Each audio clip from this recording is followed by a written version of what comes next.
Buenos días. Buenos días, profe. Jacqueline, María Fernanda, Diego, Laura. Buenos días, profe. Buenos días, profe. Bueno.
Profe, buenos días. Hola, buenos días. Profe, me das un momento, ya enciendo la cámara. Lo que pasa es que no sé, hoy no aparece como si no tuviera cámara conectada, pero dame un momento, ya se Ok, listo. Acá yo estoy tomando nota para hacer seguimiento de esta tarea.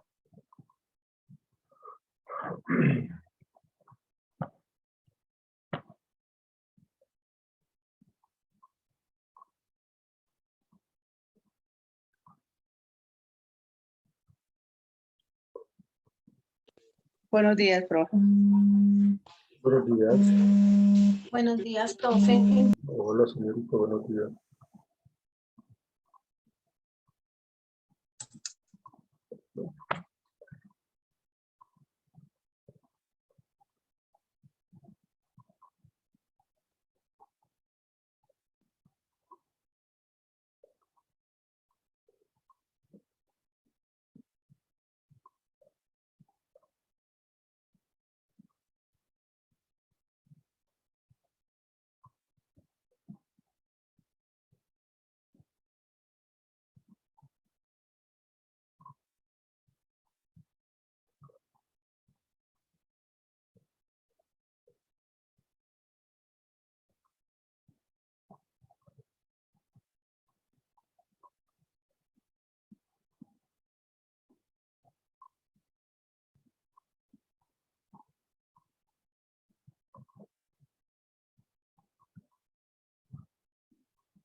Bueno, buenos días.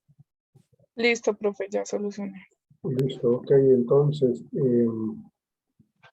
antes de comenzar con lo que algunas personas tienen preparadas para la clase para hoy. Quiero que alguien me haga un pequeño resumen de las 12 actividades que un psicólogo educativo tiene que manejar pues, en un contexto pues, educativo. Entonces, ¿quién quiere participar en eso, por favor? Un breve resumen de los diferentes aspectos que tiene que tener en cuenta en su rol como psicólogo educativo.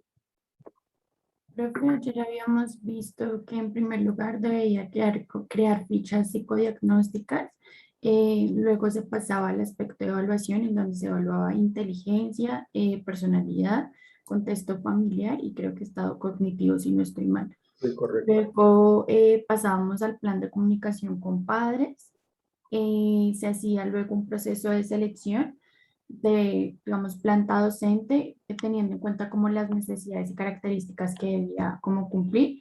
Luego se diseñaba un programa de inducción, luego un programa de tutoría.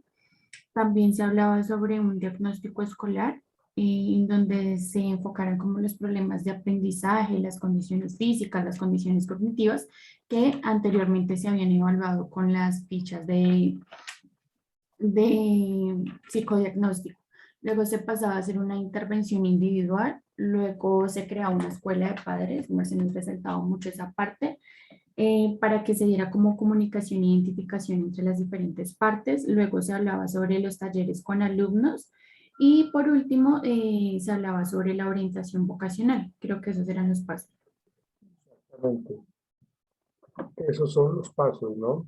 Que iniciando, digámoslo, un periodo académico debe tener muy organizado, pues el psicólogo está, digamos, en ese rol, pues para ayudar a las personas que están allá. Les hago una pregunta con base en eso, o sea, si estamos hablando de que una de las tareas importantes que debe cumplir un psicólogo educativo es, pues, lógicamente, ayudarle a los estudiantes, apoyarlos y generar una serie de acompañamientos importantes para su bienestar, ¿no? Entonces, ¿será que es viable, digámoslo así, como que necesario, si algún compañero del colegio, algún docente, tiene, digámoslo, dificultades en su vida cotidiana, en su vida personal, el psicólogo educativo tendría que apoyarlo o no?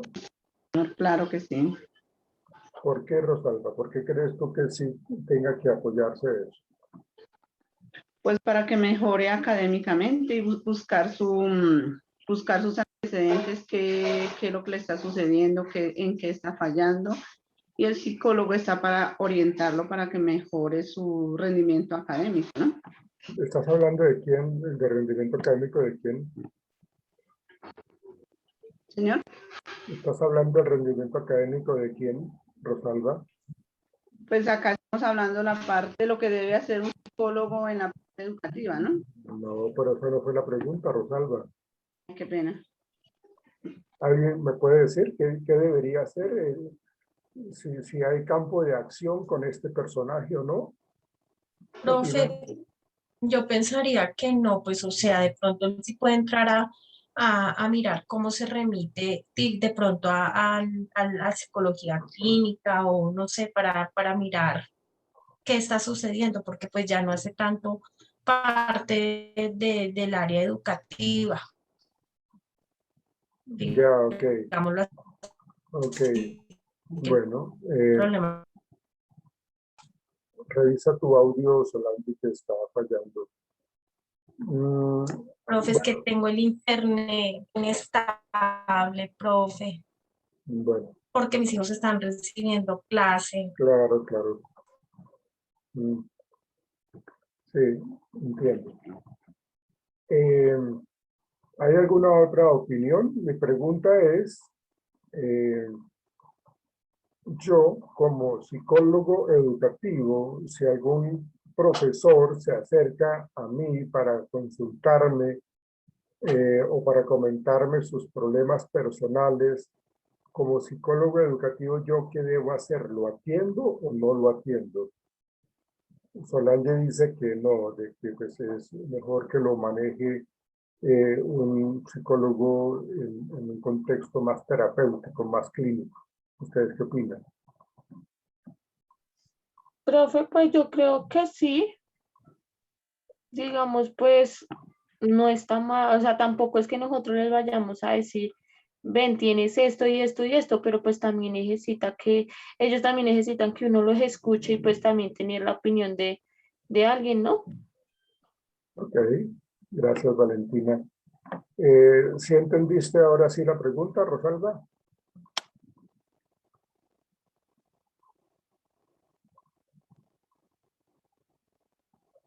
Creo que no me escuchó. Bueno, el asunto... Sí, claro, obviamente, si uno tiene que escuchar, ¿no? Pero ese escuchar, ¿qué implica, Rosalba? Sea un poco más explicativa en tu comentario.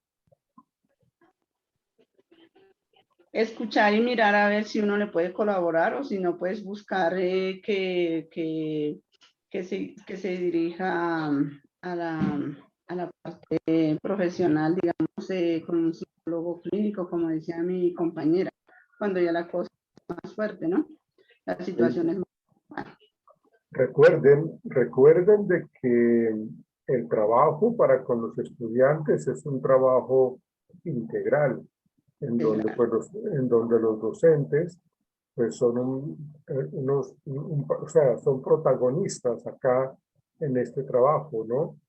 Digámoslo que en este caso lo que nosotros planteamos es de que pues como seres humanos no quiere decir de que nosotros no tengamos dificultades, inclusive uno mismo como psicólogo.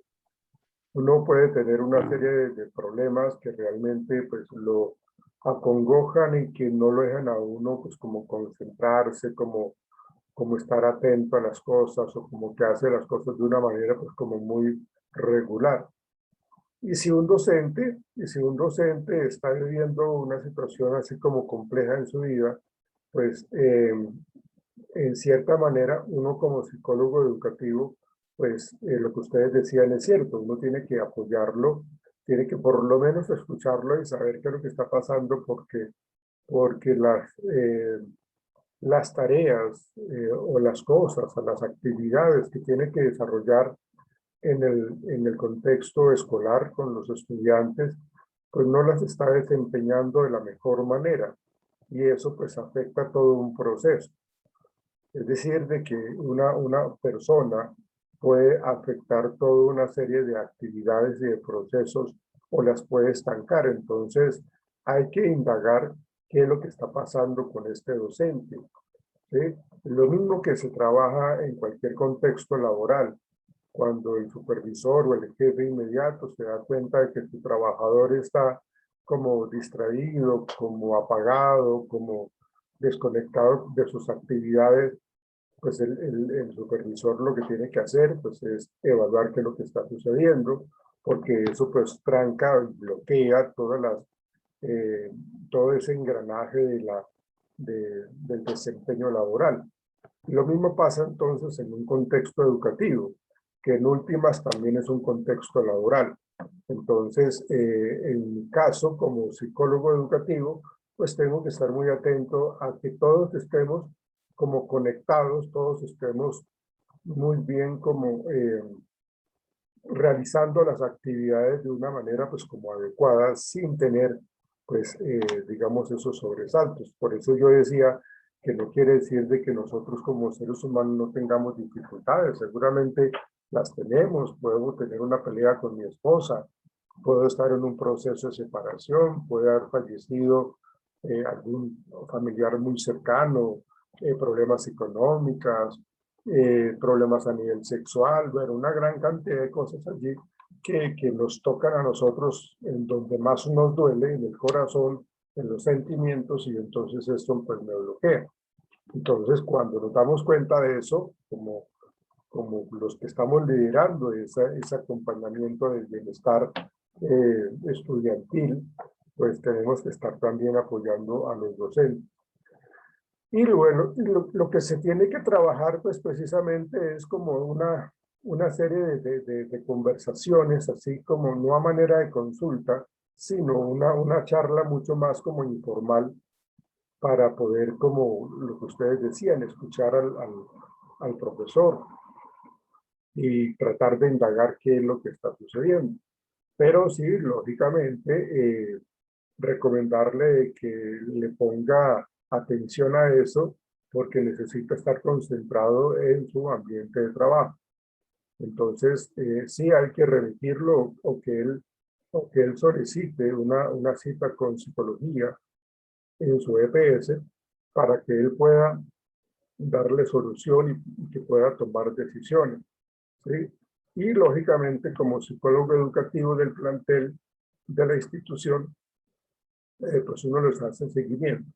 Uno les hace seguimiento porque pues uno se va dando cuenta si está llegando tarde, si está saliendo tarde del trabajo, si no está asumiendo las responsabilidades. Uno tiene que estar como muy atento a eso, pues para tratar de que eso no se me convierta en un problema mucho más grande, mucho más complejo.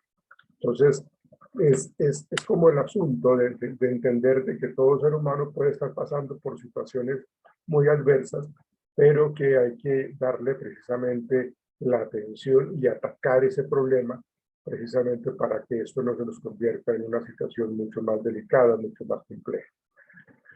Bien, bueno, voy a pedirles un favor a todos ustedes. Quiero que ustedes en sus casas busquen un objeto que a ustedes les guste mucho, un objeto que tengan valor para usted, ¿no? No es un valor económico, ¿no? No es un valor así como que sea un Rolex, ¿no? Un reloj de esos Rolex, no. No, busquen un objeto que para ustedes les llame mucho la atención, lo amen con el corazón y tráiganlo, por favor. Vayan, búsquenlo y tráiganlo.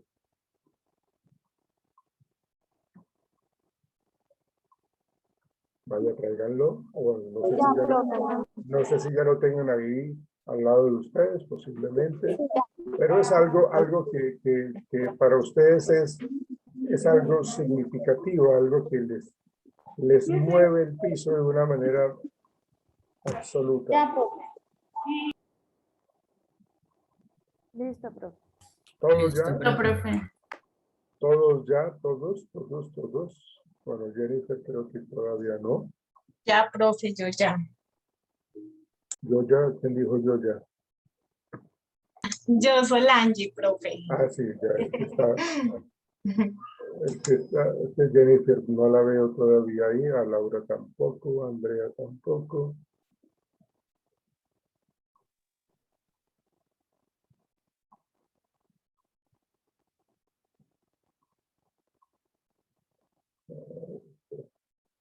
Bueno, ok.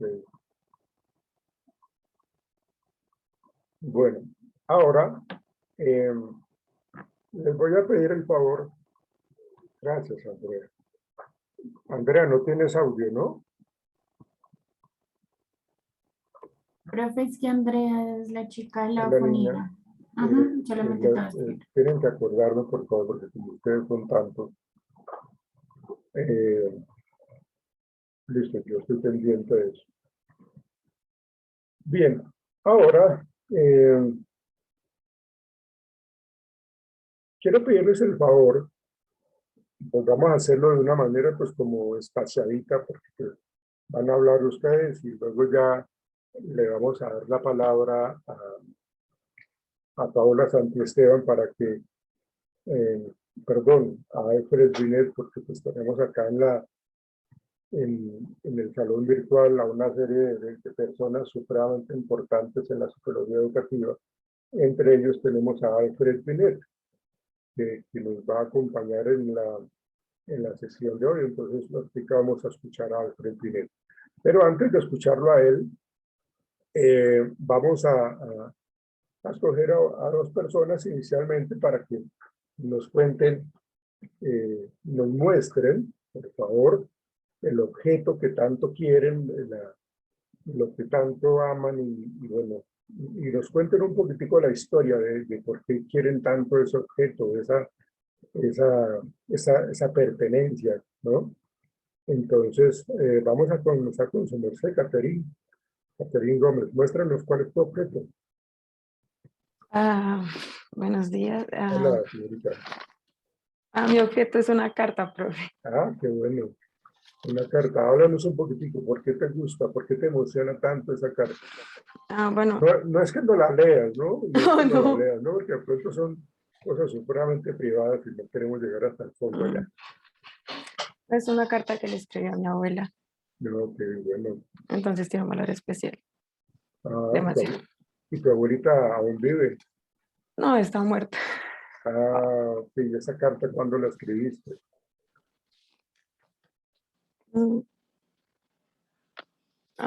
Hace 3 años. Mira cómo te ponen, ¿no? Te mueve el piso, ¿no? Debiste tener una relación supremamente bonita con tu abuelita. ¿Cómo se llamaba tu abuelita?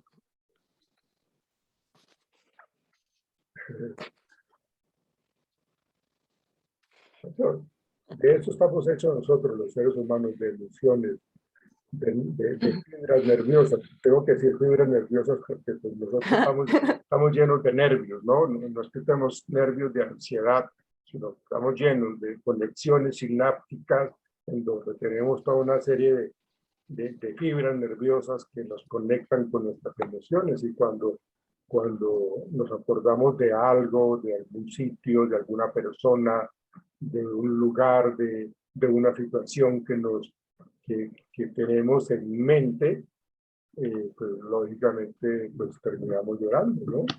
Y pues eso es bueno que nosotros expresemos esos sentimientos, esas emociones, y si hay que llorar, se llora, eso no hay ningún problema. ¿Cómo se llamaba tu abuelita, Catherine? Se llamaba María Irene. María Irene. Sí. Ok, muy bien, muy bonito. Y esa carta la guardas como si fuera tu gran tesoro, ¿no? Sí, la escribí el día que murió ella. Claro. Entonces, está. La idea es de tener un lugar supremamente sagrado para ti, ¿no? No Sí, está dejas que súper nadie bien cuidada. Exactamente, ¿no? Sí. ¿La tienes plastificada o algo así? ¿La vas a algo No, así? no la tengo plastificada, pero sí la tengo en un lugar para que no se arrugue. Y de vez en cuando la leo. Qué bonito. Chévere. Muy bien, Caterina. Muchas gracias por comentarnos un poco de eso, de que Vale, te mueve el piso. Bien, muchas gracias a ti. Diego, ¿cuál es tu objeto que tanto quieres, que tanto te llama la atención, Diego?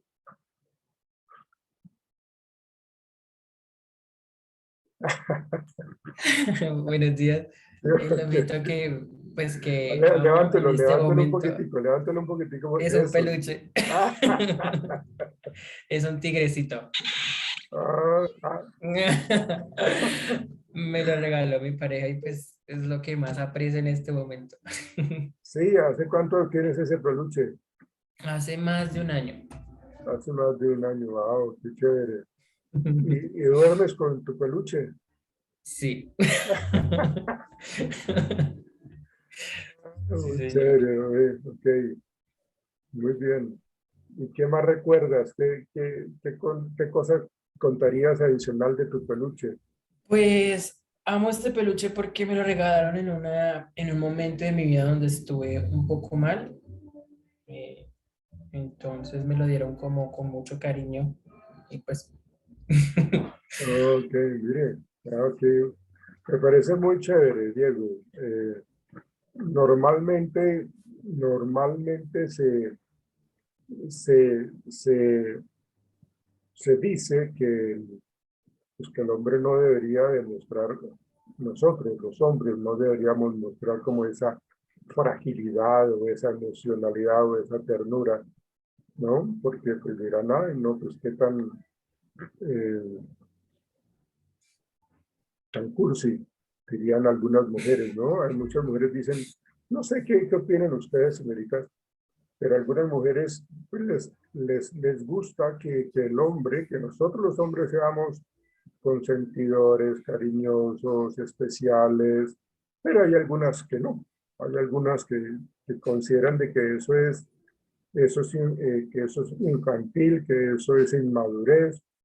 Bueno, pero la verdad, las mujeres que yo conozco, por lo general siempre extrañan como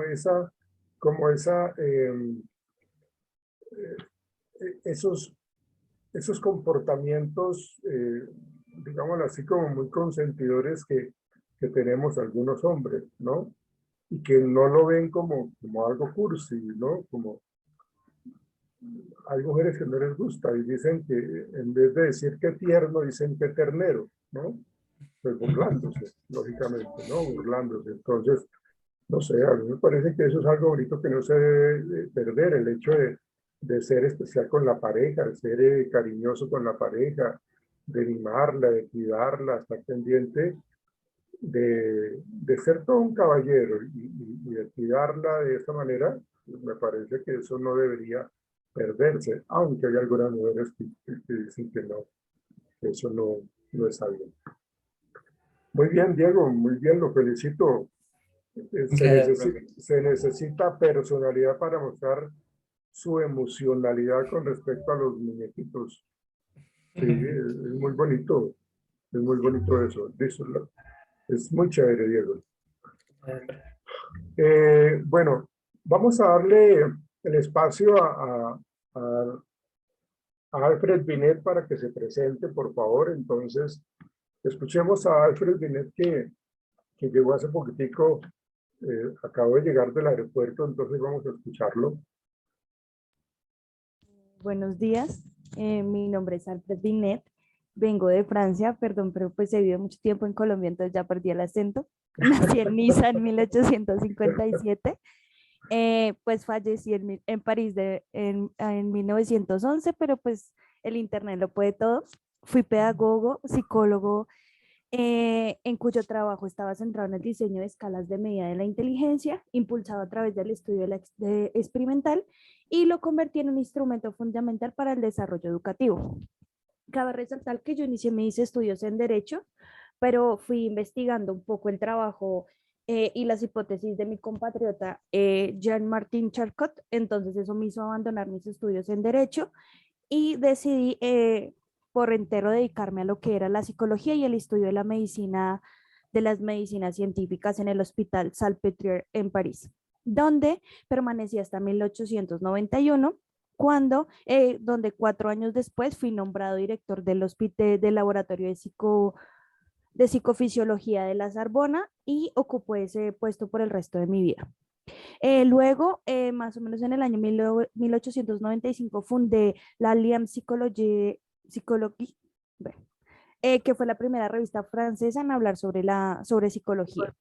Los inventos del Sir Francis Galton fueron los que me hicieron inclinarme a estudiar más sobre las escalas y las medidas individuales de la inteligencia, y lo hice adaptando el sistema de estudios de la psicología por medio de los artistas, los matemáticos y los jugadores de ajedrez.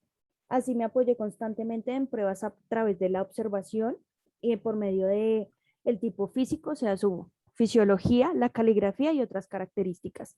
Para en el año de 1903 publiqué el primer estudio experimental sobre la inteligencia, que fue a través de la comparación de las personalidades de mis dos hijas, y esto abrió un camino hacia la psicología diferencial. Entre los años de 1905 y 1911 me asocié con Theodore Simon y con el desarrollo de una de las escalas llamadas Binet y Simon para la medida y la inteligencia en los niños, en las que se introdujo en las que se introdujo el concepto de edad mental. Fue uno de los primeros en introducirlo y de recalcar la importancia. Tales escalas fueron la base de todas las pruebas de inteligencia de aquí en adelante, ya que permitieron pues la innovación. Fue una influencia pedagógica moderna, empezando por Piaget y siguió con la escala métrica publicada por el encargo francés, o sea, todo nació porque pues el Estado francés, el gobierno francés me pidió hacerlo para la evaluación de los niños. Entonces esto fui presentando una serie de test de test de dificultades progresivas adaptadas a las capacidades de respuestas correspondientes a la edad. Cabe resaltar por último que, que yo no quise ni en ningún momento dije que la inteligencia fuera debida a inferioridades genéticas, ni creyendo estar mintiendo sobre una inteligencia innata. Nunca se me dio una inteligencia innata, pero sí sospechaba la importancia del ambiente en el desarrollo intelectual, o sea, una educación progresiva, la importancia de la educación, de los andamiajes y todo, pues lo que yo vine estudiando.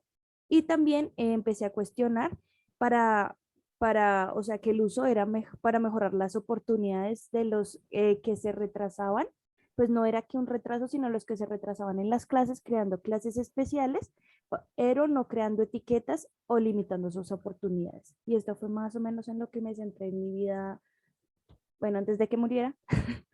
Sí, creo que es todo. Muchas gracias. Ok, Alfred. ¿Cuál es el legado que nos dejó Binet? ¿Cuál es el legado que nos dejaste, Binet? Fueron las escalas métricas de inteligencia. Todo esto nace a través de pues, mis estudios experimentales, a través de lo que hice con Theodore Simon, de mis estudios con, bueno, a través de lo hipotético con Charcot, y pues todo nace a través de eso. Y introduje el tema de edad mental. Sí, ok.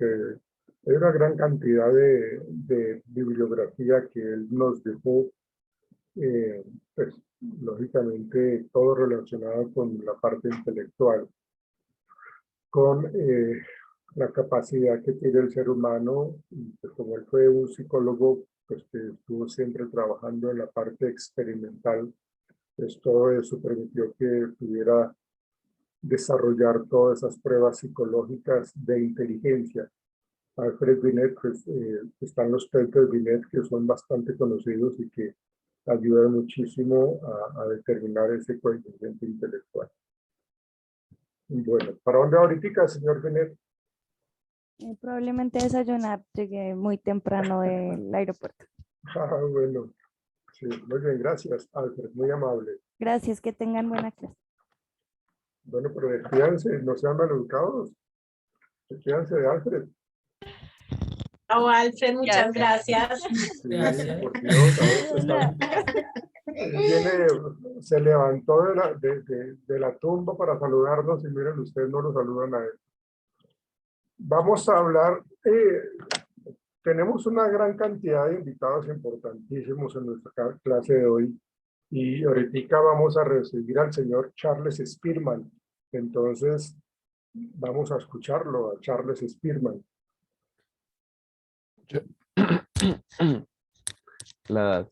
Muchachos, buenos días a todos. Buenos días. Profe, pues no sé si se puede compartir una diapositiva o simplemente... Como quiera, su merced es el invitado de honor. Muchas gracias. Entonces, sí, por favor, ¿me podría permitir compartir pantalla? Claro, no, señor De acuerdo. Spearman. Listo. Bueno, entonces, pues muchachos, buenos días a todos. Me presento, soy Charles Spearman. La verdad, ¿qué les puedo comentar así por encimita antes de darles como una breve inducción sobre mí?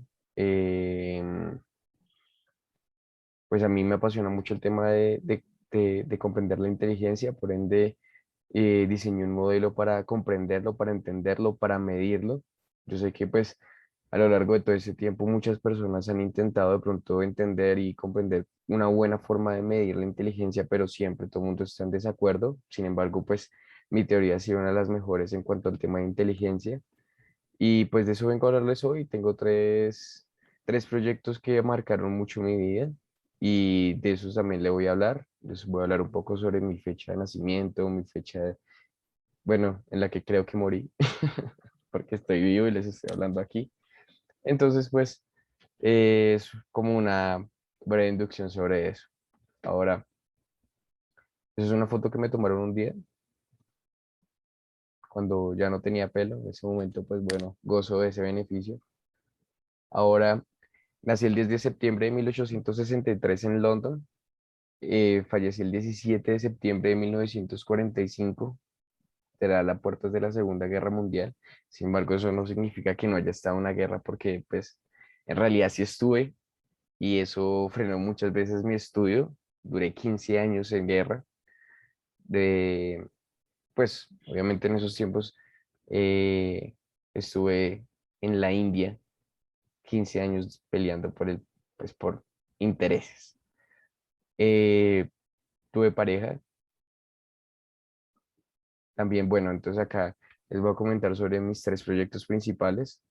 Inclusive el que más resalto es el factor G de inteligencia, en el cual se basa, pues, en síntesis, en dos aspectos muy importantes. Uno fue que es el factor G, que el factor G es o sea, como el factor general de la inteligencia en cualquier persona.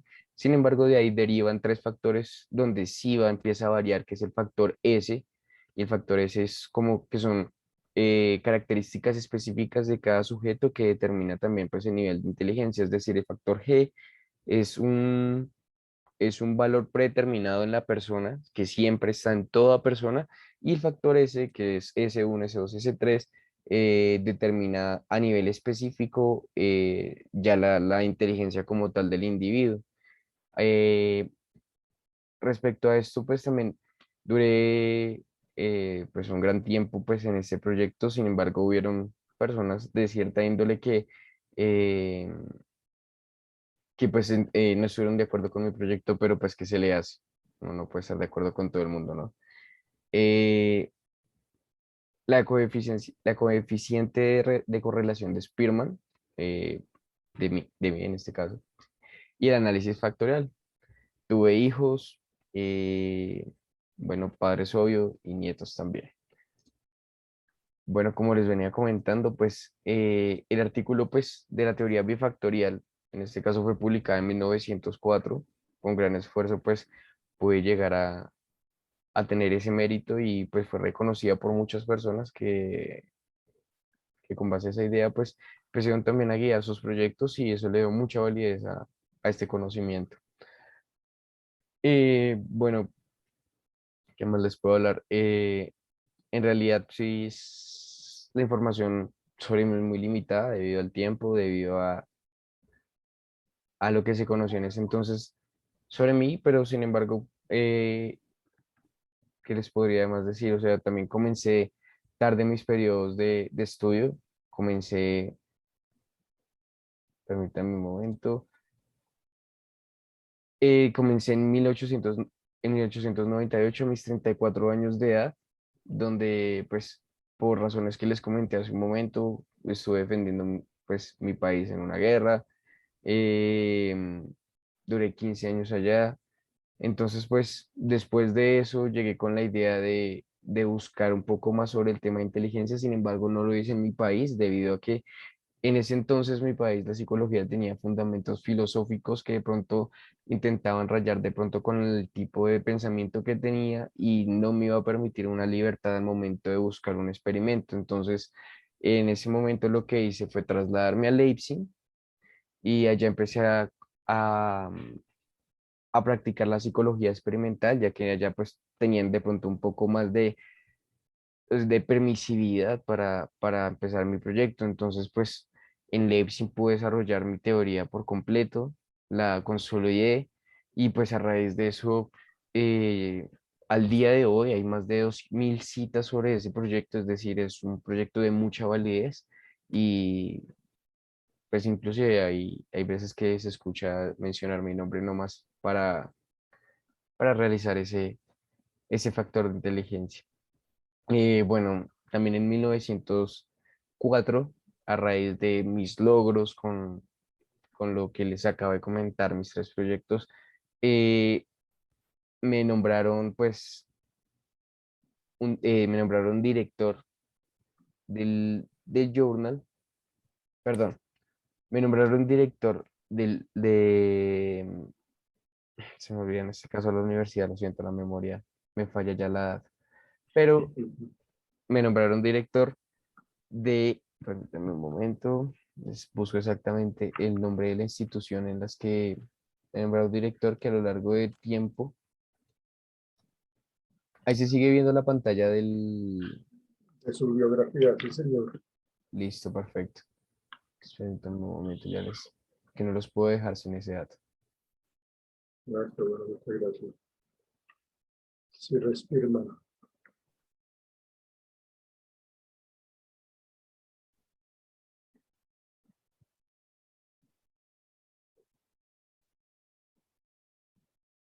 Bueno, mientras que voy encontrando el dato, sí les comenté que Thurston en 1938 fue un gran opositor mío a mi teoría del factor G, pero pues con el tiempo Cattell me ayudó y corroboró que muchas de las cosas que yo estaba pensando era correcto, entonces pues para que lo tengan presente.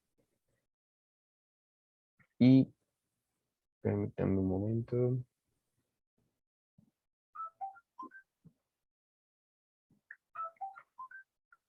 Ah, pero tiene celular, señor Respirman. Sí, o sea, ya la actualidad me obligó a tenerlo. Creo que necesito estar actualizado. Em, listo. En la University College de London me nombraron director para elegir el programa de psicología experimental de esa universidad, en la cual pues tuve contacto con personas muy importantes, que fue en este caso Raymond Cattell, como les había comentado, él también fue una persona que apoyó mucho mi teoría cuando Thurston no estuve de acuerdo. Adicional a eso tuve contactos con Hans Eysenck y Cyril Burt. Entonces, son entidades que de verdad tuvieron mucha afinidad dentro de mi proyecto cuando estuve dirigiendo ese programa de psicología experimental, y allá duré a lo largo de más o menos 30 años, si mal no recuerdo. Entonces, em, pues como tal, en síntesis eso es todo. O sea, de verdad, de lo primordial fue lo que fue el factor G, que al día de hoy se sigue usando. Sí, Entonces, y des en cuenta que eso fue hace más de prácticamente 100 años, más de un siglo, sí, señor. entonces ya pueden darse cuenta cuál es mi capacidad. No sabía que usted conocía al señor Einstein. Sí, nosotros compartimos un espacio en la universidad cuando yo lo estuve dirigiendo y pues fue un gran colega.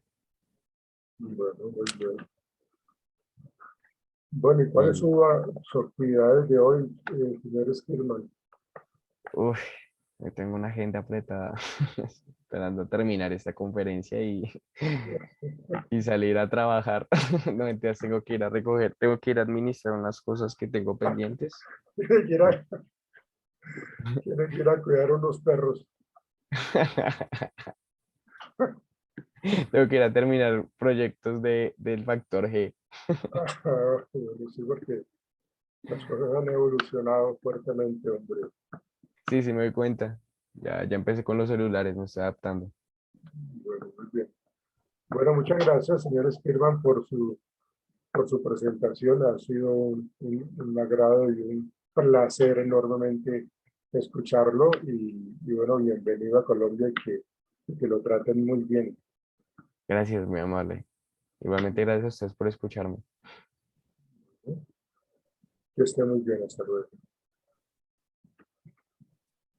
Vea, tampoco se entiende él. O sea, Hasta luego, señor Spearman. ¿qué dirán nuestros invitados de que somos unos latinos supremamente maleducados, porque no nos ni saludamos, no nos despedimos? O sea, no nos dejen como con esa mala impresión, señoritas, caballeros. Bueno, Solange, Señor profesor. ¿cuál es el objeto que su merced le da muchísimo valor? ¿Cuál es? Muéstranoslo. Profe, aquí lo tengo, Dígalo, ¿cuál es? el libro. Este libro. El libro.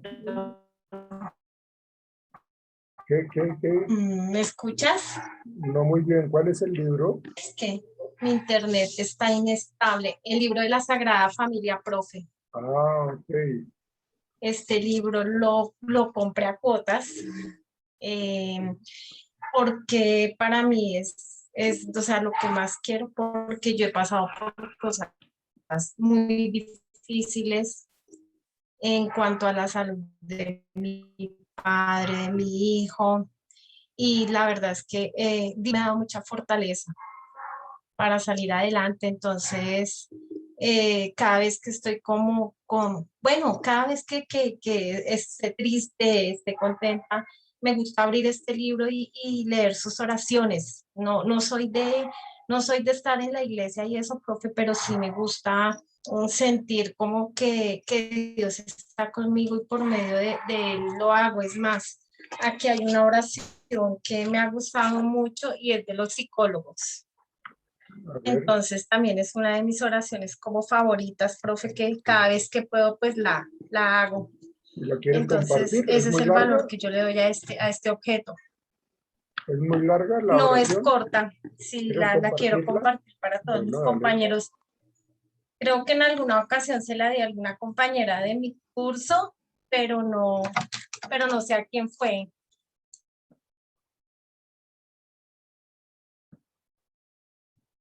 No, al parecer ya no está.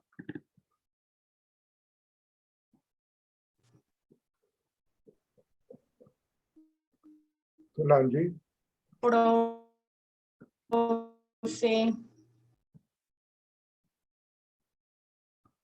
¿ya la estás leyendo? profe, ¿me escuchan? Ahora sí, ahora sí. No, señor, porque se me fue el internet y me volvió a conectar. Qué pena, profe, es que hay muchos equipos aquí conectados y no nos funciona por las cámaras prendidas y todo. Bueno, aquí está la oración. Le comentaba que creo que alguna vez se la di a una compañera de mi curso, pero no me acuerdo a quién fue. Dale pues. Dice, Señor, concédeme la sabiduría y la ciencia necesarias en mi profesión de psicólogo. Enséñame a vivir unido al bien humano con el vínculo de la caridad, a colaborar con las personas en la resolución de sus dificultades y problemas. Dame un espíritu solidario para que yo testimonie con la palabra y con la vida tu bondad. Señor, amén. Bonita, muchas gracias por compartirla, Solange. ¿Me escuchan? Sí, claro que sí. Sí, señora. Bueno, muchas gracias, Solange. Vale, profe. Jessica Vargas, ¿cuál es tu objeto preferido? Profe, mi objeto preferido es una cadena. La tengo puesta, de hecho. Ok, cuéntanos un poquitico la historia de esta cadena. ¿Por qué te gusta? Es una cadena de la Virgen y me gusta porque me la regaló mi mamá de 18 años. Entonces le guardo mucho valor sentimental a esa cadenita. La cargas siempre para todo lado. La mayor parte del tiempo, sí, señor. Oh, qué chévere. Y la medalla de la Virgen Milagrosa, la Virgen del Carmen, ¿cuál es? ¿Ni idea? De la Virgen del Carmen, profe. Ok. Bueno, listo. Gracias, Jessica, por comentarnos pues esa parte. Vale, profe. Elizabeth Pineda, vamos contigo. ¿Cuál es tu objeto preferido? Pues los otros creo que los guardé muy bien porque no los encontré. Es básicamente mi colección de diarios. Pues de los 5 que tengo, sí, de 5 que tengo, pues ese es el más valioso, que es el que tengo desde el 2014. Eso lo empecé en el 2014. El 20, ¿Tienes diarios desde qué edad? desde los 10, ¿10 años? y ya tengo 22. ¿Y los has guardado? O sea, Sí, todos los todos. tienes guardados. Sí, y a veces me gusta leerlos y ver cómo ha cambiado mi vida o cómo ha cambiado mi pensamiento, incluso la forma en cómo redacto. Ah, Digamos, claro. cuando tenía 10 años escribía cosas como, voy a almorzar tal cosa, y así. Ya cuando llegué a la adolescencia ya escribía cosas un poco más densas. Y ya ahorita pues, soy adolescente todavía, obviamente, pero ya tengo en parte otra manera de pensar. Tal vez también porque estoy en la universidad, porque tengo otro pensamiento, porque comparto con otras personas y eso. Entonces, pues claro, cambian esas cosas. Y me gusta ver cómo cambia todo, cómo ha sido mi evolución. Y pues siempre lo voy a guardar. De hecho, sufrí porque este lo había guardado también, que no lo encontraba. Y qué día mirando otro objeto valioso que tengo, que es mi primera guitarra. eh, lo tenía guardado ahí, solo que me gusta guardarlos bien porque no me gusta que nadie los toque, los mire, los huela, nada. Pero acá te los muestro. Claro, Está un sí, poquito dañado acá, pero pues bueno, digamos, es algo viejito. sí, sí, claro. Pero los trasteos me le ha ayudado mucho a mis libros. Es lo primero que empacas, entonces, cuando te vas a trastear, Sí, es lo sí, primero que los empacas. otros son los diarios especiales que me regalaban mis papás y eso, porque mi primer diario me lo regalaron el día de mi cumpleaños, número 10. Entonces, eh, son de esos que tienen o clave o tienen llavecita, cosas así. Por eso algunos no son muy grandes, pero pues todos están llenos de letras.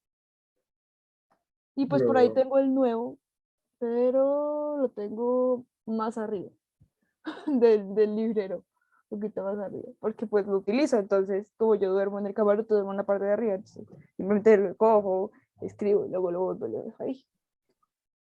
ok. Y lógicamente tú lo tienes supremamente reservado, todo lo que tú anotas allí, todas tus Sí, sí, sí, alegrías, porque ahí tristezas, está miedos. lo denso, lo que no cuento, porque Ah, sí, sí, ahí está lo que no comparto y pues claro. cuando lo leo es como, Wow, madre mía, ah, ok. impacto.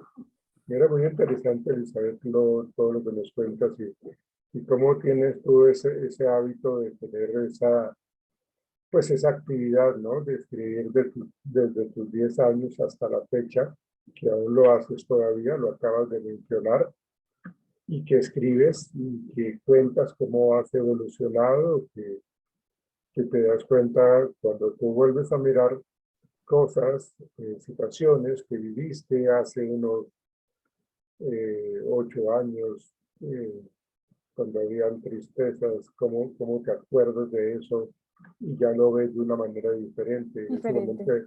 En ese momento de pronto había un poco de tristeza o mucha tristeza, pero hoy día ya lo ves con otros ojos, ¿no? Sí, pues algo que uno sí se da cuenta es que pues sí hay momentos tristes, pero luego uno se da cuenta que tiempo después hay momentos felices y eso queda atrás. Entonces Sí, claro. hay un montón de emociones en cada página. Está bien. Sí, listo. Ok, muchas gracias, Elizabeth. Bueno, profe. Bueno, vamos a continuar con nuestros invitados. Vamos a continuar con Benjamín Bloom. Tenemos a Benjamín Bloom con nosotros. Imagínense ustedes, uno de los exponentes más fuertes del aprendizaje significativo. Hola, buenos días a todos. Hola, Benjamín, qué gusto en tenerlo. ¿Cuándo llegaste? Llegué ayer en la noche de Chicago. Ah, ok, bueno, bienvenido, qué bueno, aquí estamos acá reunidos, estamos esperando con muchas ansias conocerlo. Aquí todos estos estudiantes ávidos de conocimiento, con muchas inquietudes y conocer de usted, Benjamín Bloom. Entonces, bueno, te entrego la cámara y te entrego el micrófono para que se presente, por favor. Dale, muchas gracias. Mire, está preparado, usted ya está actualizado con la tecnología. Sí, ya me ha tocado aprender un poco de Sí, todo claro. esto. Ok, Benjamín. Bueno, me presento. Valentina Garzón es su hija, Benjamín. Porque dice acá Benjamín Blum, es su hija. Bueno, no sabíamos que tenía esas andanzas aquí en Colombia. Dale, pues. Bueno, eh, nací el 21 de febrero de 1913 en Pensilvania, Estados Unidos. Fui hijo de migrantes judíos procedentes de Rusia que huían en ese entonces de la discriminación que hubo en ese siglo. Desde muy joven mostré un gran interés y curiosidad en el mundo y el saber. Desde mis primeros años de vida mostré ser un lector insaciable y, y cada vez que tenía la oportunidad de investigar sobre algo que había leído en algún libro, no dudaba en seguir haciéndolo.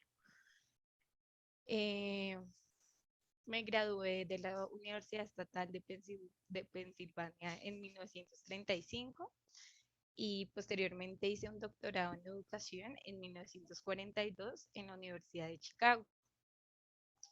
Me admitieron como miembro de la Junta de Exámenes en la Universidad de Chicago y ejercí allí un cargo y posteriormente obtuve el cargo de examinador en la universidad. Viajé por el mundo y llegué a ejercer como consejero educativo para gobiernos de países que se encontraban en vías de desarrollo y establecí regímenes democráticos como en Israel y la India. Yo veía la educación como un proceso en el que era necesario esforzarse para conseguir alcanzar los logros académicos. La educación era la vía que siempre realicé de forma adecuada, permitiendo así poder extraer el potencial humano de los alumnos. Bueno, mi gran aportación como investigador, tuve una gran influencia en el campo de la psicología educativa. Mis principales contribuciones fueron ideas sobre el aprendizaje para el dominio del desarrollo cognitivo infantil y mi famosa taxonomía de los objetivos de la educación.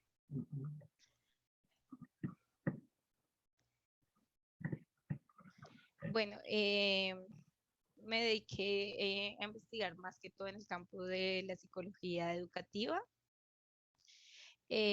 Para mí, los primeros 4 años de vida de una persona eran determinantes para la formación de las capacidades cognitivas futuras, debido a que traté de descubrir factores del ambiente en la educación y la crianza, donde se puedan conseguir los mejores resultados durante todo este proceso tan importante. Mi taxonomía consistía en que lo clasifiqué en diferentes objetivos y de habilidades para que los educadores puedan fijar las habilidades de cada estudiante. Dividí los objetivos de la educación en tres aspectos: afectivos, psicomotores y cognitivos. Eso va en una jerarquía. Esto significa que para adquirir conocimientos más complejos de cada tipo es necesario haber dominado los más sencillos. En el afectivo es el dominio de cómo reaccionan las personas emocionalmente ante un contenido educativo. Dentro de este dominio se encuentran 5 niveles, que es la recepción, la respuesta, la valoración, organización y caracterizar. En el psicomotor es la relación con las habilidades para manipular físicamente los objetos, como son las herramientas. Y en lo cognitivo es el dominio para hacer la referencia al conocimiento adquirido en una forma más literal, además de la comprensión de la nueva información y la capacidad crítica de pensamientos.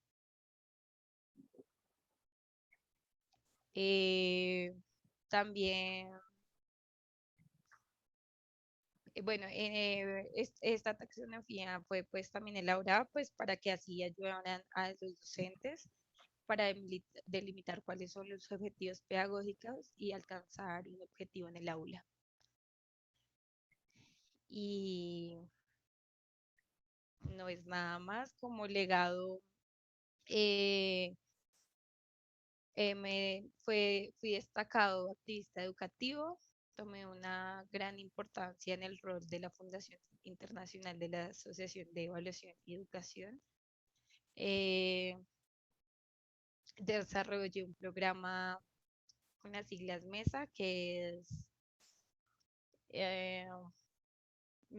bueno, están en inglés, y con el objetivo de preparar a los escolares que presentaban capacidades de pensamiento crítico, que son muy llamativos, de tipo educación especializada, para poder sacar al máximo el provecho del potencial humano. Y no es nada más. Muchas gracias por su atención. Sí, los aportes suyos, Benjamín, fueron muy valiosos. De hecho, usted tomó muchas cosas muy importantes desde la parte cognitiva y desde el conductismo, y esa taxonomía del aprendizaje, porque pues usted no fue solamente un psicólogo, sino también fue un educador, fue pedagogo, y pues por eso el interés tan grande que tiene en ese contexto escolar, enfatizando en esos tres aspectos que nos mencionaba ahorita, en esa taxonomía de Bloom, que tiene que ver con lo cognitivo, lo psicomotor, y cuál fue la otra, Benjamín, Y afectivo. y la parte afectiva, ¿no? Que realmente son muy, muy importantes para generar procesos de aprendizaje sanos y que la gente pueda concentrarse en la tarea de aprender, ¿no? En últimas, en la tarea de aprender. Sí, señor. No sé si tengan alguna pregunta para el señor Benjamín Bloom, alguna de ustedes, señoritas, que puedan tener alguna inquietud. ¿No? ¿No lo preguntan? Bueno, muchas gracias por asistir, por estar acá con nosotros, acá en el aula virtual de la universitaria. Para Colombia es un gustazo tenerlo acá y conocer un poco de su vida, el señor Benjamín Bloom. No, Muchas gracias gracias. a ustedes. Que Bueno, estén bien. hasta luego, Benjamín Hasta Bloom. Un luego. gusto. Hasta luego. Gracias. Están de un ánimo, por Dios, ustedes. Están de un ánimo. Bien, sigamos con Brunner. Tenemos acá también a Jerón Brunner. Entonces, queremos escuchar a Jerón Brunner. Profe, ¿me escuchan ahí bien? Sí. Hasta el momento, porque pues no se puede. Ah, qué bueno, pero baja un poquitico la cámara que solamente te veo la corbata. Ay, profe, espera, ya miro cómo lo hago acá, es que aquí atrás ya no me da más. Bueno, Ahí, no. ahí me ven un poquito más. Estamos prestos, Jerón. Estamos prestos a escucharlo. Bueno, entonces, buenos días, mi nombre es Jerón Brunner. Nací en Nueva York el 1 de octubre de 1915. Soy psicólogo y pedagogo. Ejercí mi cátedra de psicología cognitiva en la Universidad de Harvard, junto a mi compañero Miller. También creé y fui director del Centro Cognitivo en la Universidad de Harvard. Pues debo mencionar que este fue considerado el primer centro de psicología cognitiva, y después de un tiempo viajé a Inglaterra para dictar clases en la Universidad de Oxford. Mi principal interés se encuentra en la evolución de las habilidades cognitivas de los niños y las necesidades de ordenar, por decirlo así, de una manera como adecuada los contenidos educativos de los menores. Lo que me llevó a desarrollar una teoría que es algo similar en algunas cosas a la de mis colegas Piaget y Ausubel.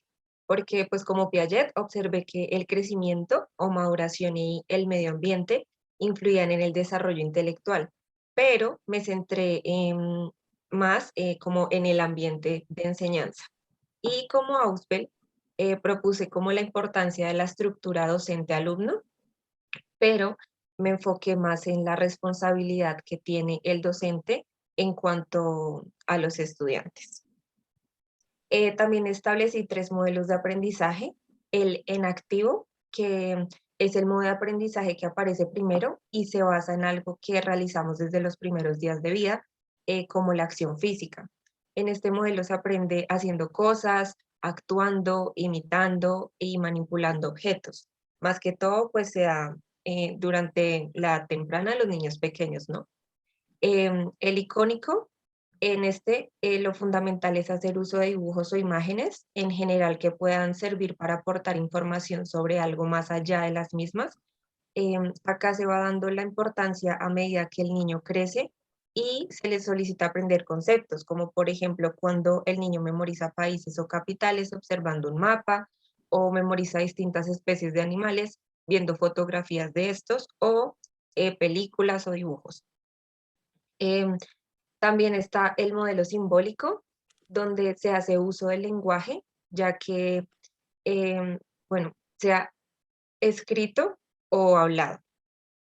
Este modelo es uno de los más generalizados, debido a que el lenguaje es el principal sistema simbólico que utiliza el adulto en sus procesos de aprendizaje. Aumenta la eficacia con que se adquiera y se almacene la información y los conocimientos de una mejor manera, y con lo que pues uno comunica de una forma adecuada sus ideas. ¿Qué más les cuento? Soy un psicólogo del desarrollo, me interesa mucho la construcción del conocimiento y de los mecanismos de cómo conocer, y me intereso profundamente por la escuela como ambiente en el que se da de manera privilegiada, como ese encuentro entre individuos y cultura en el que se produce el desarrollo psicológico y también el desarrollo de la propia cultura. Y ya, y les hablé del más allá porque fallecí el 5 de junio del 2016. Sí, claro, nos hablaste del más allá, sí, exactamente. Los aportes importantísimos que nos dio Brunner, pues lógicamente se utilizan muchísimo con el constructivismo, porque es lo que plantea, lo que usted plantea, Brunner, con respecto a esa parte de la acción, de la parte simbólica, de cómo se aprende haciendo, y rompe muchísimo con el esquema tradicional. Entonces es un aporte bastante interesante que está muy de la mano con Vygotsky, porque pues trabajan muchísimo el concepto psicosocial, ¿no? Entonces pues me parece importantísimo todos esos aportes que nos dejó Jerome Brunner. Muchas gracias, Jerome Brunner, por su participación acá con nosotros en esta aula virtual. Ha sido un gusto pues, tenerlo, y esperamos volverlo a tener una nueva sesión espiritista para escucharlo. A ustedes muchas gracias. Para escucharlo. Gracias, señor Brunner. Muy amable, gracias. María Fernanda Fajardo, cuéntame cuál es el objeto que tú seleccionaste. Bueno, profe, yo seleccioné una fotografía, ¿es esta? Es ¿Quién una está en esa fotografía. foto? Mi abuelita. Ok, ¿y estás tú con Mi ella? abuelita y yo, sí. Ah. Una fotografía ya hace un tiempito, cuando recién cumplí 15 años, el día de mi fiesta, y pues es una foto muy especial. Sí, acá se tocan fibras. Esa es la idea. Pues por eso era la idea de evocar emociones, sentimientos. Porque de hecho, cuando los tenemos, a veces tenemos momentos muy buenos, muy malos, medianamente buenos y medianamente malos. Y eso pues igual nos termina afectando en nuestra cotidianidad, nos hace sacar de nuestro horizonte, nos desvía un poco del camino, o por el contrario nos invita a no perder como ese horizonte y no perder como esa meta que queremos seguir. Entonces, hay personas que nos marcan la vida de una manera muy fuerte, de una manera muy positiva, que cuando las recordamos, pues lógicamente pasa eso que te está pasando, María Fernanda, de que termines un poco como con esa nostalgia. Pero yo siempre he dicho que lo más importante es haber podido vivir buenos momentos con estas personas que ya no están. Es lo que tenemos que recordar, vivir buenos momentos, momentos especiales, momentos de alegría, de juego, de risas, de llamados de atención, de regaños, bueno, tantas cosas. Y que bueno, tuvimos la oportunidad de compartirlas con esas personas que tanto amamos y que fueron tan significativos en nuestra vida y que pues por alguna otra circunstancia ya no están con nosotros, pero que sí compartimos con ellos. O sea, eso es lo que uno tiene que recordar siempre. O sea, no recordar para entristecerse, sino recordar para vivir, para reír, para disfrutar, para decir todo lo que yo pude aprender de esta persona, de mi papá, de mi mamá, de mi abuela, de mi hermano, de mi tío, de tanta gente que de pronto pasó por nuestra vida y nos dejó siempre una gran enseñanza. Entonces, más que entristecernos, es como que esas lágrimas sean pues de que evocamos recuerdos supremamente interesantes y bonitos. ¿Algo más que quieras comentarnos, Fernanda?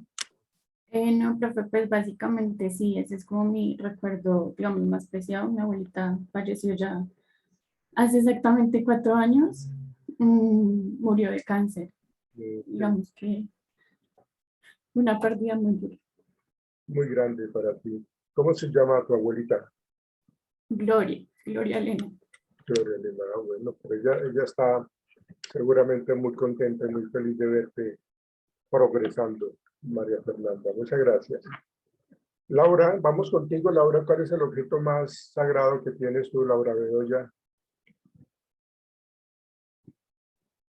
No te veo, Laura, veo el techo de tu casa. Es que casi no se puede acomodar como la camarita, pero ya. Es Baja, este osito. baja el techo entonces. Mira, este osito. Es significativo porque fue el día que tuve a mi niña. ¿El día que tuviste qué? A mi hija.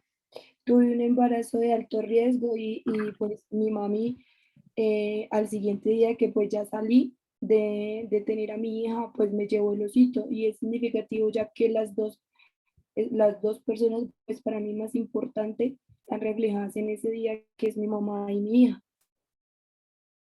¿Cuándo nació tu niña? Ella nació hace 5 años, en febrero 28 del Pero ya 2016. está grandotota, no sé cómo le rinde.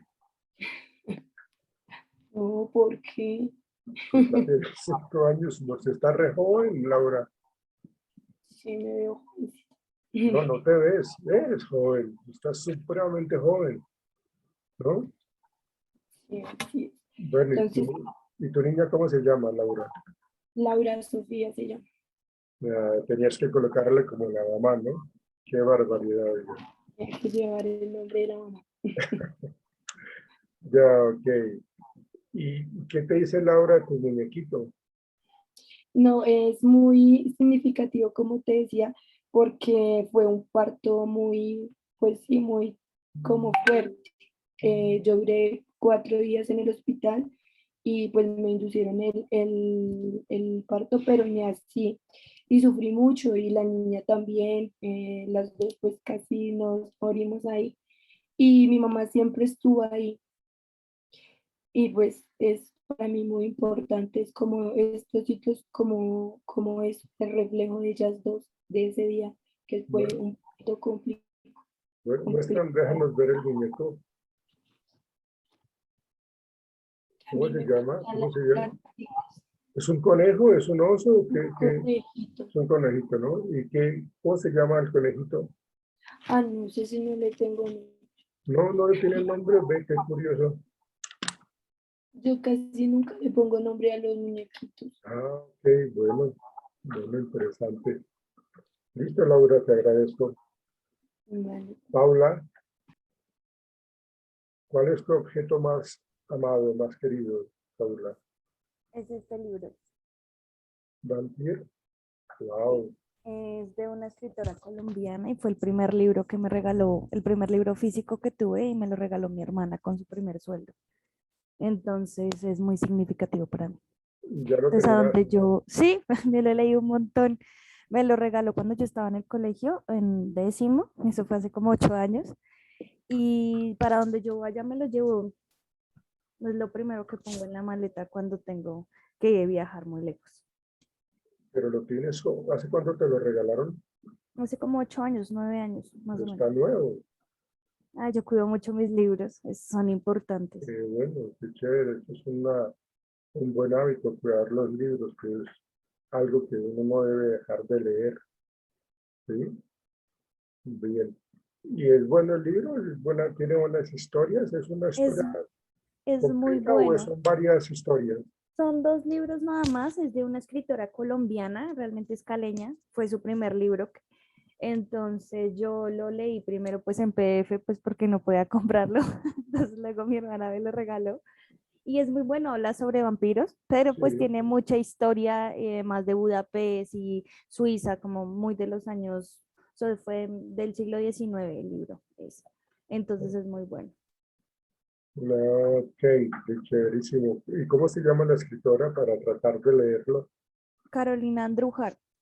Andújar. Ah, ok. Mm, Muéstramelo nuevamente el libro, por favor, Paula. Carolina Andújar. Ok, bueno.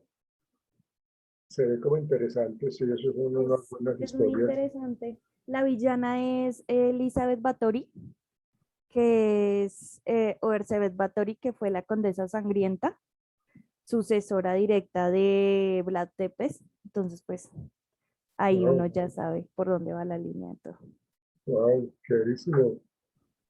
Como interesante conocer. No, no conozco mucho de ese estilo de lecturas, pero pues con lo que tú mencionas, como que lo quiere atrapar a uno para leerlo. Sí, es muy bueno el libro. Bueno, si se te pierde, ¿qué pasa? Lo vuelves y lo compras. Y pues sí, pero pues no creo que se pierda. O sea, no lo prestes, mejor dicho, no lo No, vayas a yo no prestar, presto mis libros. No, ¿no? yo no Porque se presto mis prestan, libros. se quedan prestados. Sí, no, yo no presto mis libros. Vale, listo, gracias, Paula Santos Esteban. Gracias. Bueno, eh, les cuento que pues, tenemos una muy buena visita acá. Yo creo que es uno de los representantes más acérrimos de la psicología educativa y que pues trabaja mucho, o trabajó, bueno, trabaja pues porque está acá con nosotros, trabaja muchísimo la psicología del desarrollo. Es un personaje que todo psicólogo conoce, que todo psicólogo sabe de sus procesos de aprendizaje, ¿no? Entonces vamos a darle la bienvenida a Jean Piaget, que está con nosotros. Buenos días. Hola, buenos días. Buenos días a todos. Buenos días. Buenos días. Buenos días. Buenos días. ¿Me escuchan? Sí, perfectamente. ¿Me Bueno, ya no. escuchan? Sí, Solange, sí. Ah, sí, Solange. Soy yo, Jean Piaget. Sí, sí, ya lo. Baja Bueno, buenos baja un días. poquito más la cámara, por favor, señor Piaget. Ahí está bien. Ya, mejoró. Es que solamente estaba viendo la pared, entonces pues como que... Listo, ya, ahora sí, ya Piaget.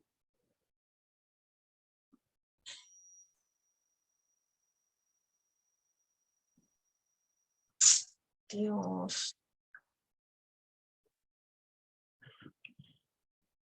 ¿Aló? Sí, lo estamos escuchando, señor Piaget. Hola. Bueno, buenos días. Entonces, mi nombre es Jan William Fritz Piaget Jackson. Bueno, cumplo años. Señor Piaget, señor Piaget,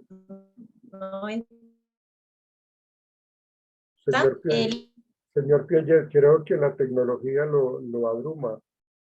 Creo que no sabe su merced, señor Piaget, manejar bien las TIC. Tiene que decirle al superador de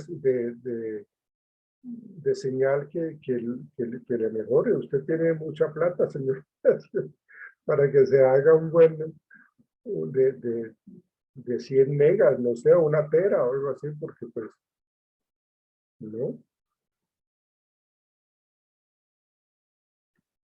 Señor Piaget, mire, se enojó. No se le puede dar una broma porque ya se enoja el hombre. ¿Me escucha, señor Piaget? No, qué pesar. Mira, curiosamente era el que yo más quería como representante de la psicología educativa, pero mire que no, se le cayó el internet. Pero vamos a esperar a ver si de pronto, o debe ser que no llegó aquí a Colombia, sino que está por allá en su tierra y entonces pues la señal de Zoom, de donde él venga, pues está como fallando mucho. Démosle pues mientras tanto, mientras de pronto se conecta Jan Piaget a nuestra charla, démosle la bienvenida a Robert Garnier. ¿Listo? Sí, señor, ya Bueno, señor Garnier.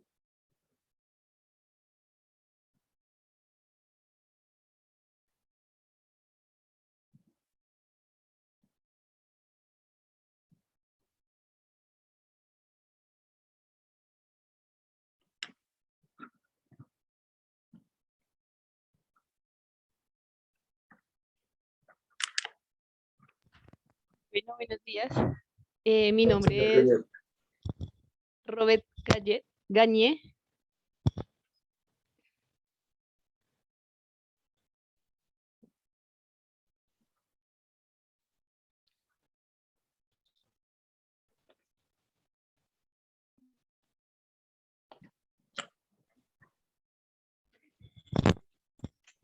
Bueno, voy a empezar a contar algo de mi vida.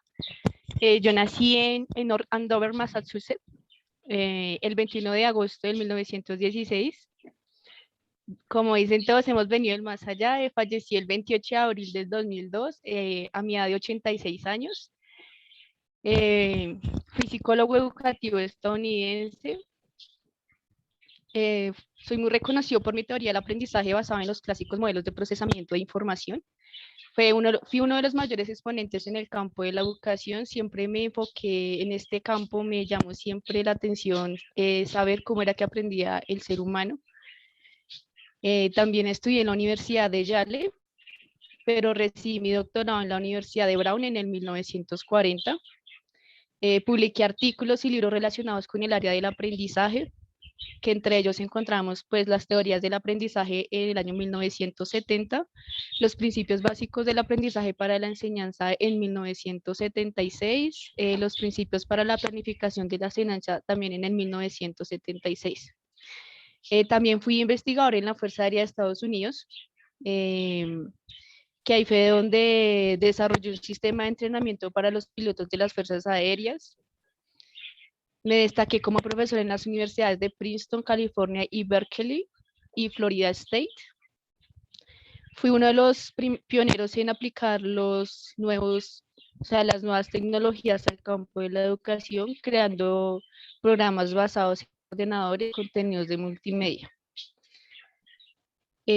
Bueno, esta es una introducción donde en las teorías que yo creé encontramos una fusión entre el conductismo y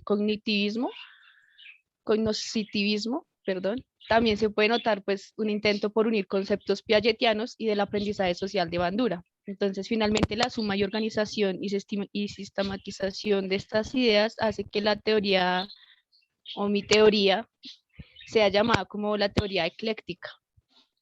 Mi teoría se enmarca dentro de las teorías del procesamiento de la información o también llamadas teorías cibernéticas. Desde este punto de vista, el proceso de aprendizaje del individuo es similar al funcionamiento de una computadora.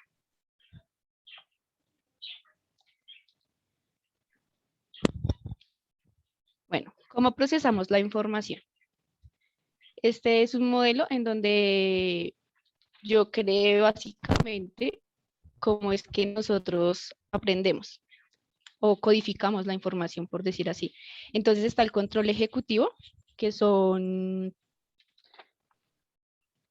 como...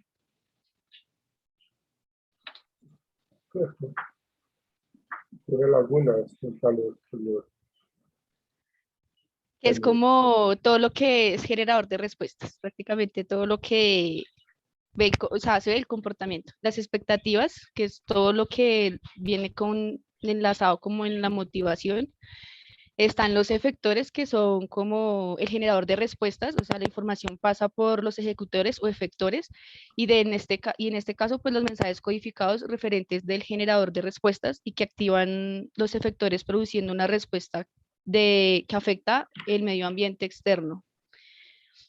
Se dice que están las partes sensoriales, que son la estimulación del medio ambiente, donde ingresan los receptores sensoriales del sujeto y es transformada en información o mensaje pasando al sistema nervioso central, en donde se efectúa el registro sensorial. La naturaleza de respuesta es emitirse y se organiza de la conducta humana que va a incidir y transformar el medio ambiente externo, enviándose a través del sistema nervioso señales naturales centrífugas hacia los ejecutores.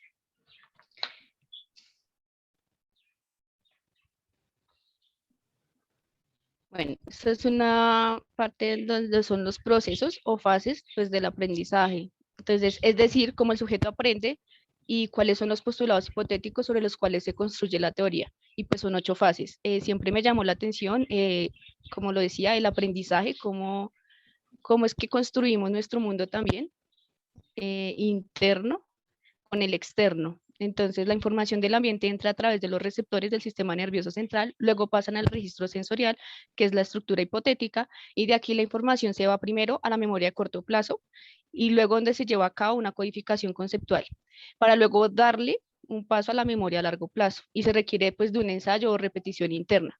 Si la información se relaciona con una preexistente, o sea, cuando ya hay una información existente básica o muy pequeña, pues nosotros podemos codificarla y llevarla inmediatamente a la memoria a largo plazo, o sea, como que se integran, como si se conectaran entre sí. Y si la información se relaciona con una preexistente, puede ser codificada y llevada inmediata a la memoria a largo plazo. Pues también puede suceder que exista una fuertísima motivación externa que permita el acceso inmediato. O sea, si la persona tiene una motivación de aprender, de conocer eso, puede ser que lo integre de una vez a la memoria a largo plazo. Pero también está la otra posibilidad de que no se produzca una codificación adecuada de la información, pues incurriendo en su desaparición, como de pronto el no tener interés o como solo aprenderlo por brochazo y ya, entonces se puede ahí perder la información porque no hubo una motivación interna, intrínseca. Gagne, yo planteaba la existencia de una sola memoria y en la cual las de corto y largo plazo sean quizás parte de un continuo llamado pues memoria. Una información solo puede ser recuperada solo si ha sido registrada. Entonces existe en este modelo procesos de control. Entonces está el control ejecutivo y las expectativas, que estas forman parte de la motivación, sea extrínseca o intrínseca. La motivación, entonces yo hablaba sobre la motivación, que es la que prepara el sujeto para codificar o decodificar la información. Entonces la manera en cómo será codificada la información está determinada por el control ejecutivo y así también el proceso de recuperación. Para mí existen eventos internos y externos que los eventos internos son observables y vienen a ser estimulaciones que llegan al alumno y los productos que resultan de su respuesta. Los eventos externos son las que ocurren en la mente del alumno, que infieren en las observaciones realizadas de forma externa de los comportamientos. Estas actividades internas tienen un lugar en el sistema nervioso central y se denominan pues procesos de aprendizaje. Los elementos constituyentes son los mecanismos internos del aprendizaje, son también 8 etapas o fases para aprender, pues que a continuación las voy a presentar. Ahí no estaría, señor Gañet, ahí no estaría como al contrario en esa diapositiva que tenías, la anterior, o la siguiente, esa, los eventos internos no son los que están ocurriendo, no, la que tenía cerquita. Esa. Sí, señor. En los eventos externos son los que ocurren o los que le llegan al estudiante como estímulos. Esos serían como los eventos externos, porque esa es mi duda, porque si habla de los sí, los eventos tengo internos, intercalados. los eventos internos son los que ocurren en la mente del estudiante, que se infieren o se analizan de acuerdo a ciertos comportamientos observables, ¿no? Digamos que allí hay como un desfase en eso, porque los eventos internos son los que no se pueden observar. Y los Sí, están cruzados, sí, qué pena, me disculpan. Sí. Debe estar revolcándose por allá el hombre.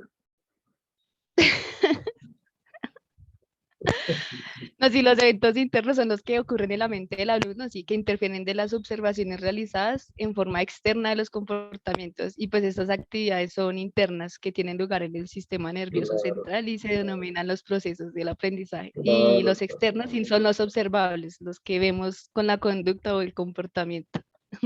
Claro. Pena. Y ahí sí se relaciona muchísimo con la parte motivacional, ¿no? Que era lo que tomaste, ay, perdón, señor Gañé, que la parte motivacional pues va a intervenir de una manera pues positiva o negativa, dependiendo del estado motivacional de la persona de la persona que está aprendiendo. Qué pena, señor Gañé, siga por favor. No, gracias, qué pena a ustedes con esa confusión. Bueno, seguimos con las fases o etapas. Entonces, las fases del aprendizaje está, pues, como estamos hablando ahorita, la fase de la motivación, que pues es la expectativa que tiene uno en cuanto a una realización o objetivo o meta. La fase de aprehensión, que está la atención, la percepción selectiva, la fase de adquisición, codificación de entrada en el almacenamiento, la fase de retención, que es el almacenamiento en la memoria, la fase de recuerdo, que es como la recuperación, la fase de generalización, que es la transferencia, la fase de desempeño, que es la respuesta, y la fase de retroalimentación, que es el refuerzo. Entonces, tiene unas acciones en el aprendizaje que son, la primera, la expectativa, es como la activación de la motivación, de informar los objetivos al alumno. Es cuando el profesor o cuando el docente entra a su clase y le dice a los alumnos, bueno, vamos a aprender este tema, y pues ya ellos tienen que, pues eso es individual, no es subjetivo. Muchos tendrán motivación de querer aprender más, como otros tal vez solo lo que le enseñen, pero estas expectativas siempre van a estar en los alumnos. Como hay alumnos que dicen, no, pues no tengo expectativas de nada, y como que normal, se les da como igual, pero hay otros que sí tienen motivación intrínseca y sacan pues un buen provecho de esta. Entonces está la 3, que es la de dirigir la atención, la 4, que es estimular la memoria y guiar el aprendizaje. En la recuperación está promover la retención, o sea, como estimular a hacer como un feedback, por decir así. La transferencia es como promoverla, y priorizar el desempeño de retroalimentar. Esa parte de la transferencia es lo más importante del aprendizaje, porque es lo que realmente pongo yo en práctica.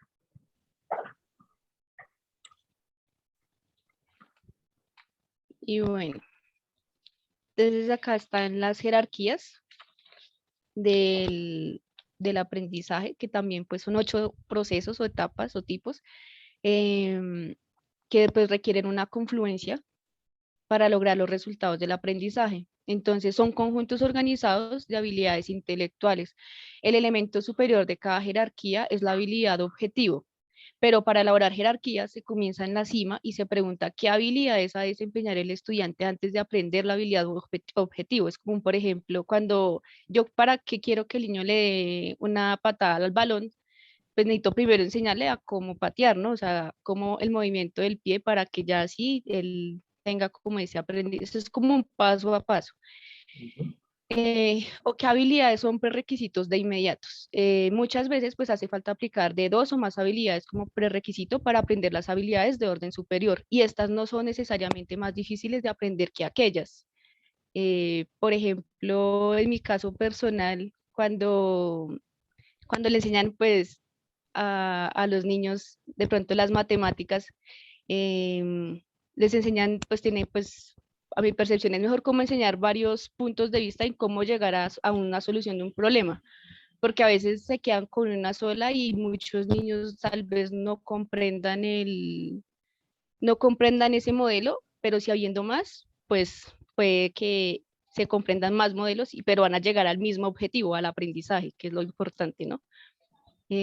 Sacando un poquitico acá de lo personal, así, o sea, mi hijo, por ejemplo, él está aprendiendo a dividir, ¿sí? Entonces la profesora solamente les enseñó un modelo, solo uno, y a veces los niños no lo comprenden rápido, ¿sí? Y pues llega mi mamá y le dice a mi hijo, no, hay estos, le enseña varios y él aprende cuál de todos se siente más en la capacidad de hacerlo y desarrollarlo, pero lo que importa es que él se lleve ese aprendizaje, ¿no? Pues lo asocio así. Y bueno, O sea, ¿está hablando de su hijo, el señor Garnier? O sea, ¿la abuelita del niño vive todavía? sí, señor. Uy, caramba. Tiene una familia muy longeva, señor Garnier. Sí, gracias a Dios. Eh, es así que el proceso de aprendizaje pues, requiere de una jerarquía de aprendizajes para lograr los resultados u objetivos. Entonces, esta jerarquía de aprendizaje se conforman en 8 tipos también. Entonces, los 8 tipos están el primero, que son el aprendizaje de signos o señales, está el aprendizaje de estímulo-respuesta, el aprendizaje de encadenamiento o cadenas motoras, el aprendizaje de asociaciones verbales o cadenas verbales, el aprendizaje de discriminaciones múltiples, el aprendizaje de conceptos, que entre estos de conceptos viene el nivel concreto, el nivel de identificación, el nivel clasificatorio y el nivel formal. Entre ellos también encontramos el aprendizaje de principios y el aprendizaje de resolución de problemas. No sé si quisieran que abordara un poquito de cada uno o avanzamos. No, avancé. Gracias, señor Garnier. Importantísimo, Bueno, pero entonces, pues el tiempo no nos queda. En otro sí, momento señor. lo invitaremos nuevamente. Bueno, entonces, según yo digo que la dificultad consiste en que la persona que aprende debe ser capaz de identificar los trazos esenciales de la respuesta o nuevo principio que dará solución antes de llegar a la misma, que era prácticamente lo que estábamos hablando ahorita. Entonces, acá, estas son las relaciones entre los 5 dominios o capacidades del aprendizaje con los 8 tipos de aprendizaje que acabamos de ver. Entonces, yo señalo que hay 5 resultados o dominios del aprendizaje que pueden identificarse en cualquier proceso de enseñanza y aprendizaje. Entonces, hay que analizar los resultados o tipos de capacidades que aprende el estudiante y se divide en 5. Estos son las destrezas motoras, la información verbal, las destrezas intelectuales, las actitudes y las estrategias cognitivas. Este es un cuadrito en donde están los dominios, los 5 dominios, y están al otro lado están los 8 tipos o fases o etapas que son utilizados en el aprendizaje. Entonces, en las destrezas motoras están el aprendizaje de señales, estímulo, respuesta, encadenamiento y motor. En la información verbal está el estímulo, respuesta, asociación verbal y discriminación múltiple. En destrezas intelectuales, discriminación múltiple, aprendizaje de conceptos, aprendizaje de principios y aprendizaje de problemas. En las actitudes están el aprendizaje de señales, el estímulo-respuesta, cadenas motoras, asociación verbal, discriminación múltiple. Y por último, en las estrategias está el aprendizaje de señales, las cognitivas y el aprendizaje de principios y la resolución de problemas. Este sería mi teoría que quería compartir el día de hoy con ustedes, Gracias, colegas. señora Kendall. Gracias. Muchas gracias. A usted, señor. Muy amable. Puede retirar su presentación, por favor. Gracias. Muy bien, muy bien, muy bien. ¿Dónde está el señor Piaget? Por aquí ya de nuevo regresando con ustedes. Bueno, señor Piaget, ahora sí lo escuchamos. Espero que la tecnología nos permita continuar. Sí, Bueno, señor. entonces, buenos días para todos, ¿no? Como les decía, mi nombre es Jan William Fritz Piaget Jackson. Bueno, yo nací el 9 de agosto de 1896 en Neuchâtel, Suiza. Les cuento que mi padre fue un profesor de literatura medieval, Arthur Piaget, y mi madre, la señora Rebecca Jackson. Bueno, mi infancia transcurrió en un ambiente académico y adquirí y aprendí de mi padre una mentalidad crítica y analítica. Aquí fue donde tuve gusto por la escritura y la fascinación por los seres vivos. Cuando estaba pequeño me gustaba mucho o tenía gran interés por la mecánica, la ornitología, los moluscos y la biología en general. ¿Saben qué es la ornitología? Para los que no sepan, es la parte de la zoología que estudia las aves. Les cuento que también, estudié mi primaria y secundaria en el Instituto Latino, y cuando tenía 10 años elaboré y envié un artículo sobre el gorrión alpino a una revista de historia, distribución y publicación científica.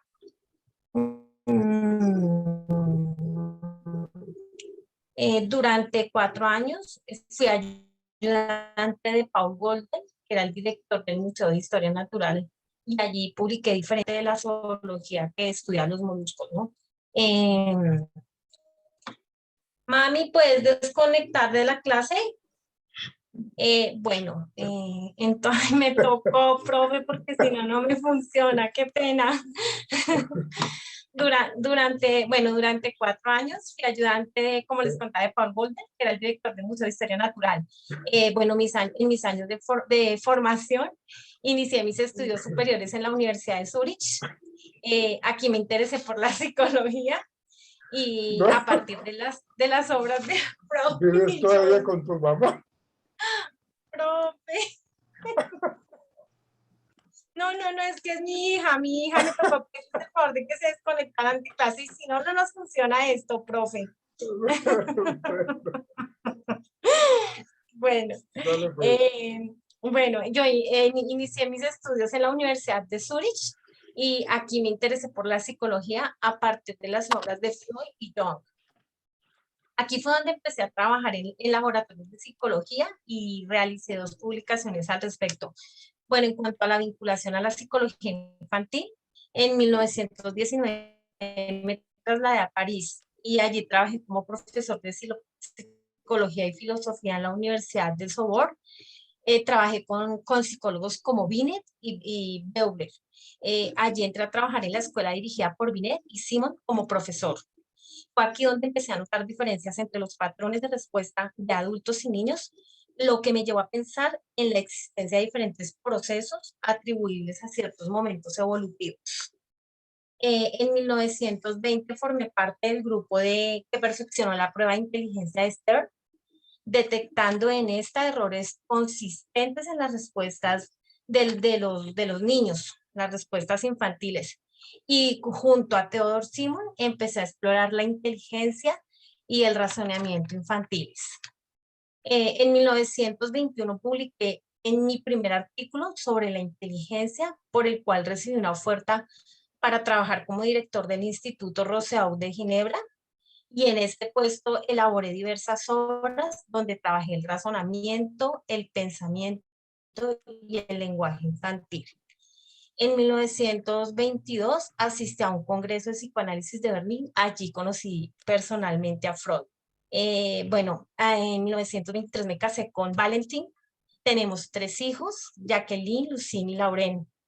Mi paternidad fue muy importante porque, pues, tanto a nivel personal como profesional, porque a partir de mis hijos observé y analicé el crecimiento y desarrollo de ellos, y esto me llevó a la elaboración de mi obra, de la teoría cognitivo-evolutiva, en la cual expongo diferentes estadios de desarrollo, y la teoría constructivista.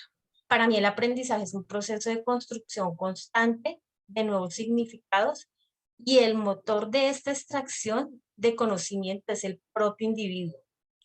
Por eso pienso que el protagonista del aprendizaje es el propio aprendiz y no sus tutores ni sus maestros. De aquí me enfoqué, de aquí pues en mi enfoque constructivista, ¿no? Que pienso que la autonomía de la que disponen los individuos a la hora de interiorizar todo tipo de conocimiento. También pienso que las personas son las que sientan las bases de su propio conocimiento, viendo de cómo organiza e interpreta la información que capta del entorno, del medio.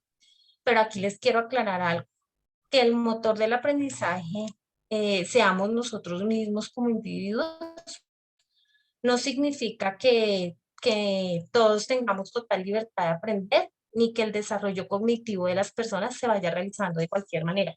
Entonces, pues por esta razón, el desarrollo de la psicología evolutiva, que está dedicada a estudiar pues las 4 fases del desarrollo cognitivo, típicas de cada etapa de crecimiento, que como ustedes mis pupilos las conocen, son la motora sensorial, que va de los 0 a los 2 años, que en esta sabemos que está todo lo que es el control y aprendizaje acerca de los objetos, la preoperacional, que va de los 2 a los 7 años con el desarrollo de las habilidades verbales, la concreta operacional, que va de los 7 a los 12 años, inicia del asentamiento de los conceptos abstractos, la formal operacional de los 12 a los 15 años, donde se desarrollan las habilidades sistemáticas y lógicas del razonamiento.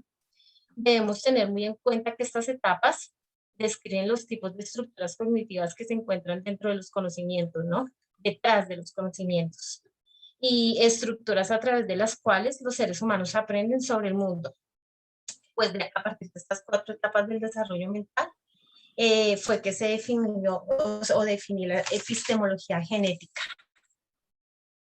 Pues porque trabajé con las estructuras cognitivas y los cambios evolutivos históricos de la relación de la conciencia y el entorno. Y bueno, con esto termino. Espero pues que haya sido de agrado mi visita. Sí, viniste hasta con tu mami aquí a Colombia, ¿no? Sí, señor. Me hiciste reír, señor Freyer. Bien, muchas gracias. Bueno, levanten las manos los que pasaron ya con su objeto amado, con su objeto querido.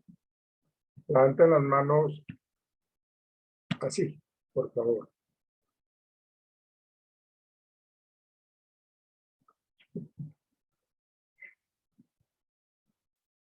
Ok. Entonces, mañana vamos a continuar con esos objetos que son muy importantes, no hay que dejarlos de lado. Y les voy a decir a ustedes quién mantiene el 5 hoy, quién mantiene su 5. Los que voy a mencionar son los que mantienen el 5, los que no menciono y que están en clase ya no tienen el 5, sino ya tienen 4. Y así sucesivamente, eso es lo que hablamos.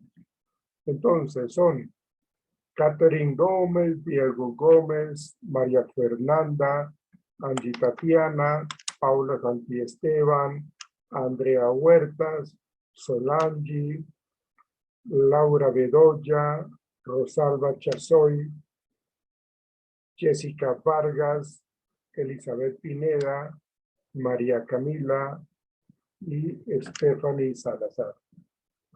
son las personas que mantienen sus 5, las otras pues no, porque pues no tienen la cámara encendida.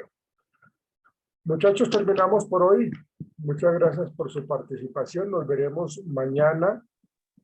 Mañana, antes de comenzar, quiero retomar un poco lo de la línea de tiempo, pues porque hay que mirar un poco más atrás de cómo se empieza a institucionalizar un poco y a generar como las bases sólidas para la psicología educativa, bien atrás, desde Descartes y toda esta gente que pues lógicamente son los que colocaron los primeros ladrillos en esos cimientos para lo que hoy día es la psicología educativa. Entonces, por hoy no es más, señoritas, caballeros, nos veremos mañana.